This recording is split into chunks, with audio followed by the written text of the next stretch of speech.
this program is provided by Annenberg CPB to advance excellent teaching.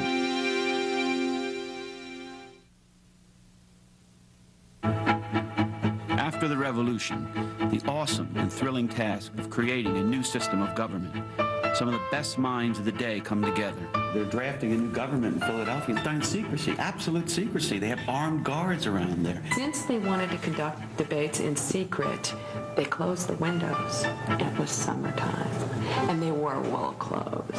Can you imagine what it's like? There's all-out warfare. I mean, there's contested understandings and meanings of those documents. I mean, those Anti-Federalists did not buy into what was going on in Philadelphia, and they said that that was a group of 55 well-fed, well-wed men, slave owners, many of them, who had lost faith in the people and who were repudiating the principles of the American Revolution. Could a constitution be created that would hold a fragile new nation together? That challenge, today on A Biography of America.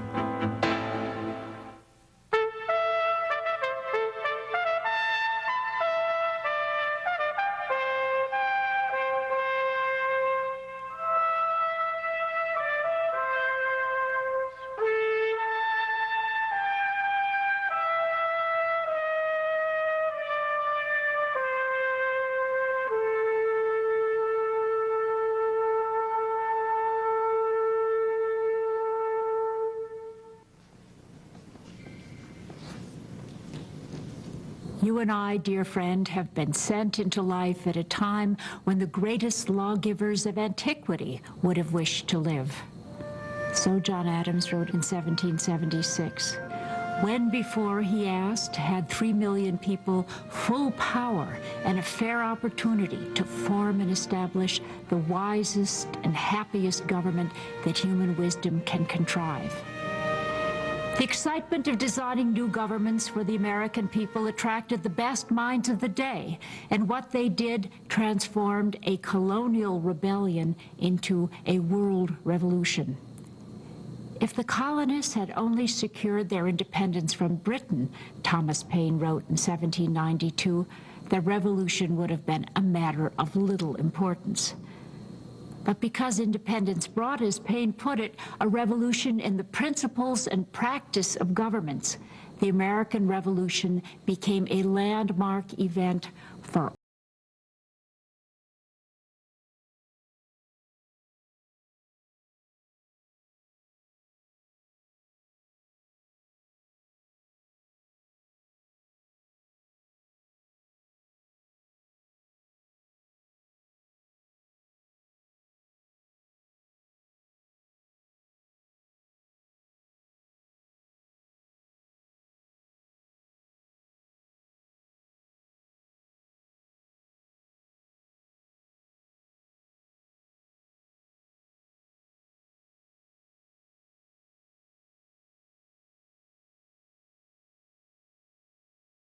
became a ruling principle. After independence, the northern states began dismantling their slave systems, which were at odds with the country's assertion that all men are created equal. That first emancipation not only made slavery a distinctly Southern institution, but produced a community of free blacks who became the nation's most ardent opponents of both slavery and racism. Meanwhile, women began questioning the assumption that they were naturally subordinate to men. The American economy also underwent a seismic transformation. When Britain excluded Americans from their old markets, they went out to find new ones. In China, for example, or the Trans-Appalachian West, to which settlers streamed in the 1780s.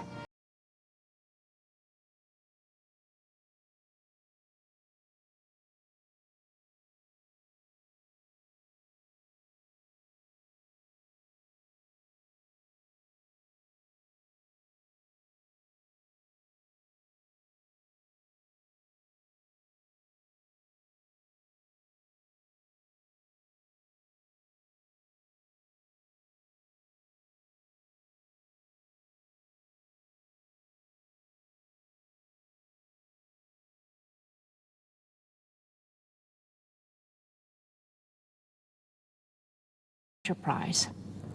Government is another matter. The change Paine celebrated consisted in the founding of republics, governments without kings or hereditary rulers, in which all power came from the people. Today, republics are everywhere. They seem anything but revolutionary. The same is true of written constitutions, which first appeared during the American Revolution. It takes imagination to go back to a time when most of the world's people were governed by kings or other hereditary rulers, a time when no republics in Paine's sense existed, and to found one seemed a chancy gamble at best. There were, of course, republics in history. In ancient Rome, for example, but they had disappeared. That was the trouble with republics. They had a nasty way of failing. If the people ruled, the line went, who will be ruled? Republics produced anarchy. Then the people turned to a strong ruler to restore order, a Caesar, for example, or, in a later time, a Napoleon. If the founding of a modern republic was revolutionary in the 18th century, the founding of a federal republic, that is, a substantive government that incorporated a large number of smaller states, was more so. It was to do what had never been done before. And again, the issue was survival. Could a federal republic last any reasonable length of time? After 200 years of Republican constitutional government, the answer seems obvious, but it wasn't at first. In fact, the whole experiment, and that's how the founders regarded the American Republic, almost failed time and again.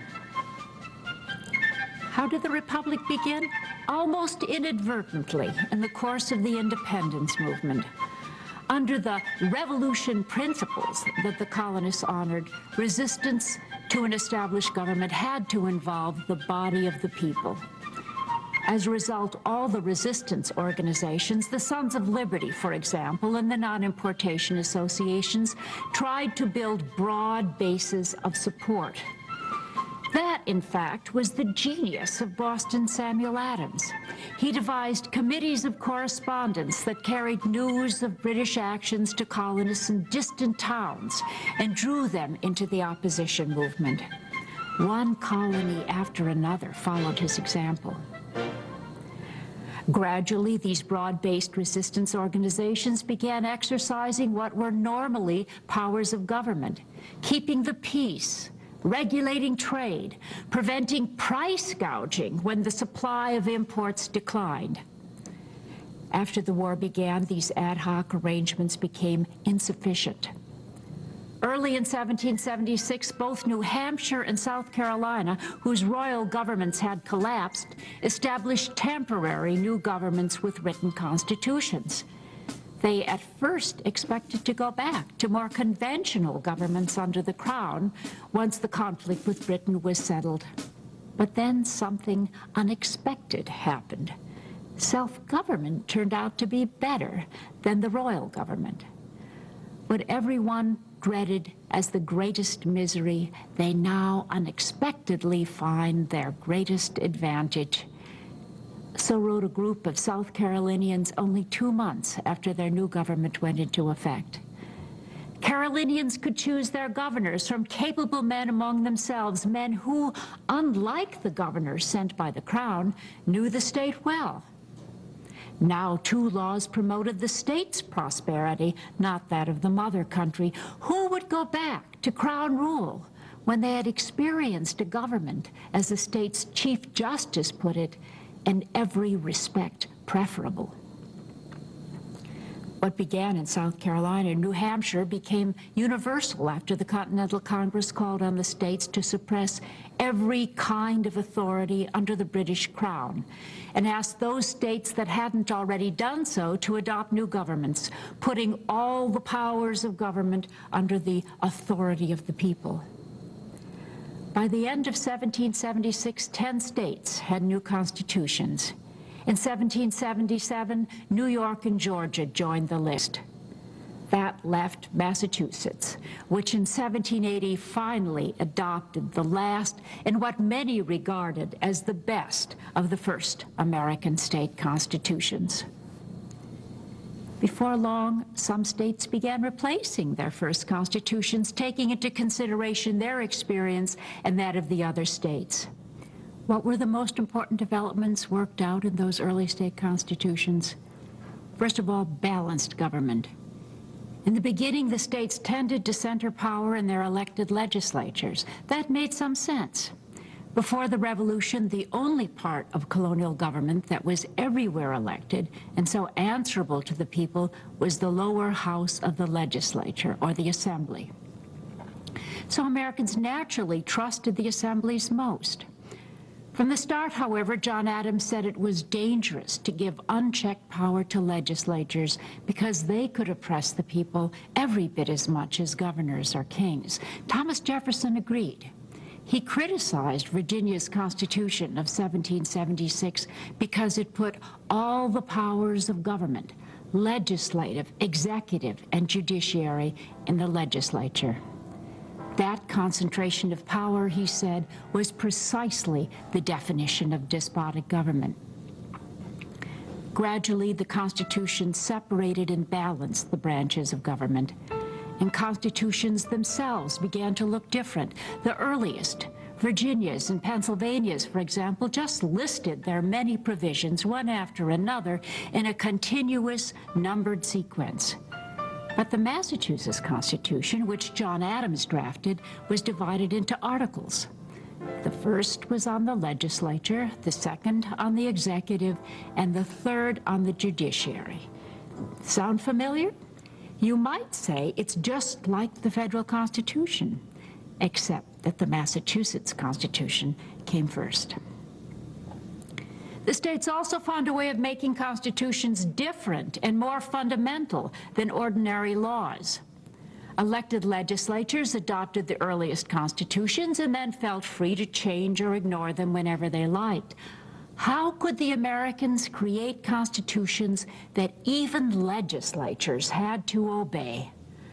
Massachusetts again came up with the answer, and interestingly enough, it didn't come from men like Adams so much as ordinary people in rural towns like Concord or Pittsfield.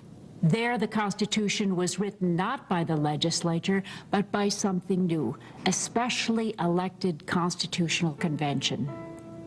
Then the convention sent its draft back to the people for ratification. The Massachusetts Constitution of 1780 was therefore a direct act of legislation by the sovereign people. Its text made that clear. We, the people of Massachusetts, it said, do agree upon, ordain, and establish the following Declaration of Rights and frame of government as the Constitution of the Commonwealth of Massachusetts. Again, does that sound familiar? The federal Constitution, of course, also begins, we the people. The Constitution of 1787 did not, however, emerge automatically from state precedents. A nation that had just spilled its blood breaking away from one central government was not ready to go out and establish another strong central government 5 minutes later. First, it adopted Articles of Confederation, which were a clear step forward when Congress first sent them to the states for adoption. They formally bound the states together in a perpetual union and made a good stab at dividing responsibilities between the states and Congress. The Articles of Confederation, however, put all power in one elected assembly. The Articles did not allow Congress to raise taxes or lay duties on trade. That meant it couldn't retaliate when other countries closed their markets to American shippers. It couldn't stop states from violating the rights of creditors, nor could it help Massachusetts in 1786, when the state's hard money policies caused the debtor uprising known as Shays' Rebellion. And meanwhile, Britain, which had never left its posts in the Northwest, was trying to make Vermont part of Canada. There wasn't short good reason to think the country was falling apart, which was very upsetting to men like Washington, who'd spent 8 hard years fighting for the United States. His old military adjutant, New York's Alexander Hamilton, or James Madison, a short, physically unimpressive Virginian who was becoming perhaps the nation's greatest expert on constitutional design. The delegates who assembled at Philadelphia in May 1787 saw their job as nothing less than saving the Republic, and so saving the American Revolution from imminent failure. So Congress took up a plan submitted by the Virginia delegation and began creating a new federal government from scratch. The delegates agreed on many things. On some other issues, they disagreed violently. The convention almost broke up over representation. Finally, a compromise solved the impasse. The convention made so many compromises, in fact, that few delegates were entirely happy with the finished Constitution. Even Madison, who had helped design the original Virginia plan, confessed that he thought the Constitution had several fatal flaws. But like most other delegates, he took the closing advice of Benjamin Franklin that they doubt a little of their infallibility and work heartily and unanimously for the Constitution's ratification. The outcome was no sure thing. As soon as the people got a look at the proposed Constitution, critics came out loud and strong. Powerful men like Patrick Henry in Virginia insisted that the Constitution would create a consolidated government, destroying the states, and that it included no real checks on its own power. Some, like Richard Henry Lee, said the Constitution recreated everything the colonists had rejected in 1776, a strong central government with the power to tax. Worse yet, the Constitution had no Bill of Rights. 9 of the 13 states had to ratify before the Constitution went into effect. But when the 9th state, New Hampshire, ratified on June 21st, 1788, Virginia and New York were still undecided. The debates in Virginia were long and passionate, with Patrick Henry taking the floor time and again, driving some of the younger delegates like Madison to distraction with his long, rambling, emotional speeches. In late June, Virginia ratified the Constitution by a close vote, as did New York a month later. Both states and some others proposed lists of amendments that should be adopted to fix the flawed new Constitution. How long could a Constitution that provoked such strong opposition hope to last? Virginia's example wasn't encouraging. It declared that the powers granted to the new government by the people of Virginia may be resumed by them whenever the same shall be perverted to their injury or oppression. That amounted to a threat of disunion. On the other hand, George Washington agreed to serve as first president. He had presided over the Philadelphia Convention and threw his support behind the Constitution. No American commanded the trust and respect of his countrymen like Washington. They knew he could have been America's Caesar. There were some among the nation's military officers who, confronted with a fumbling government under the Articles of Confederation at the end of the war, would have made Washington king. He rejected any suggestion of that sort, resigned his command, and went home to his plantation, Mount Vernon. His willingness to serve the country once again gave the new government a good chance of succeeding. By the time he left office, Washington had reason to regret his decision. He and his administration had come under attack by a group that called itself Republicans because they were, as they saw it, trying to save the Republic from Federalists and pro-British subversives led by Alexander Hamilton, Washington's Secretary of the Treasury. Hamilton had fought for American independence, but he did admire some aspects of British government. Nonetheless, he and other Federalists thought they were themselves struggling to save the Republic from wild-eyed demagogues like Thomas Jefferson, a leader of the Republicans. Tensions declined briefly after John Adams became president and Jefferson vice president. Those two men had been close allies in the struggle for independence, and their friendship deepened during the 1780s when they both served as representatives of the United States in Europe. Neither, in truth, had much love for Hamilton, but their friendship frayed as the country moved toward war with revolutionary France, a country to which Jefferson and the Republicans were deeply committed. As the Republicans' opposition to the Adams administration mounted, Federalists in Congress adopted a series of measures, the Alien and Sedition Acts, to repress what they understood as Republican sedition. That prompted Vice President Jefferson and his close ally, James Madison, to draft resolutions that the legislatures of Kentucky and Virginia adopted. Virginia denounced the Alien and Sedition Acts as efforts to establish a monarchy on the ruins of the Republic. Kentucky even spoke of state nullification of unconstitutional acts of Congress. Could the nation survive if individual states could decide which national laws they would obey and which they would disregard? The end of the war scare with France and Jefferson's election as president in 1800 seemed to end the crisis. In his inaugural address, Jefferson reached out to the opposition. "We are all Republicans," he said. "We are all Federalists."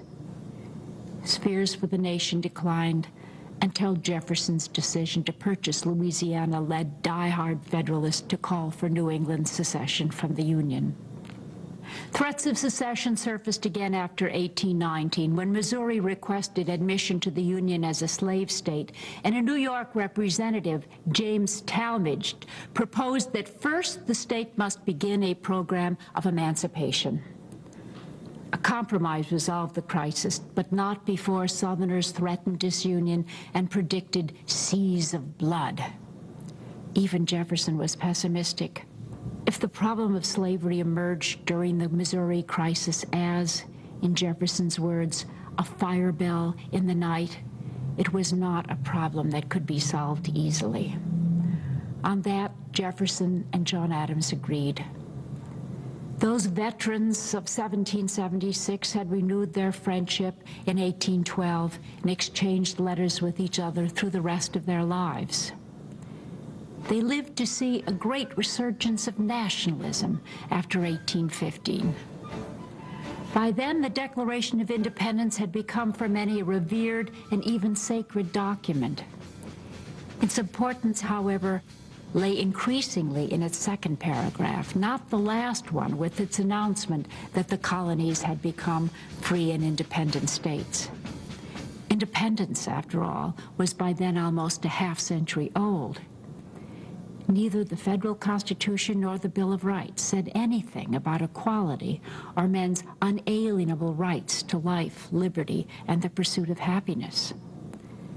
As a result, those who wanted to assert those principles in national politics had to cite the Declaration of Independence. And so what was once a revolutionary manifesto took on new life as a statement of rights that the established government had to honor and protect, much like a Bill of Rights. For Jefferson, the Declaration of Independence became the crowning achievement of his life. Discouraged by the Missouri crisis and conscious that his administrative career was less than glorious, worried about the University of Virginia, the pet project of his old age, as well as his own health and his debts, he asked what he had accomplished in his long life. He had no idea that he would become Thomas Jefferson, the most idealized member of the founding generation. The inscription he proposed for his tomb began, "Here lies buried Thomas Jefferson, author of the Declaration of Independence." The pain he suffered while Congress edited his text was, it seems, forgotten. His death came at midday on July 4th, 1826, the 50th anniversary of the Declaration of Independence, as he wished. In bouts of consciousness, he had asked his family, "Is it the 4th?" Later that day in Massachusetts, John Adams uttered his own last words. Thomas Jefferson survives. The deaths of those two patriarchs, and on so remarkable a day, filled the nation with awe. Another generation had inherited responsibility for carrying on the achievements of the Revolution. Just keeping the nation together would be a challenge to its skills, and that challenge would become more trying before it went away.